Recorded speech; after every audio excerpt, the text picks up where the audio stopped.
आज मुझे जिस मौजू पर लफ्ज़ शायरी करने का मौका मिला है उसका अनुमान है इकबाल का फलसफाए खुदी। खुदी को कर बुलंद इतना कि हर तकदीर से पहले, खुदी को कर बुलंद इतना कि हर तकदीर से पहले खुदा बंदे खुद पूछे बता तेरी रज़ा क्या। हाल की शायरी का और जिस चीज ने चार दंके आलम का डंका बजवाया है वो आपका शायर, वो आपका फलसफाए खुदी है। जी हाँ, खुदी का तस्वर इकबाल की शायरी में मरकजी हैसियत रखता है,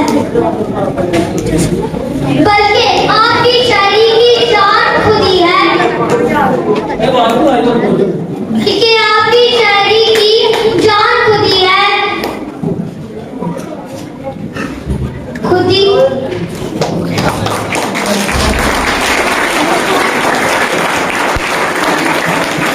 खुदी क्या है? खुदी क्या है?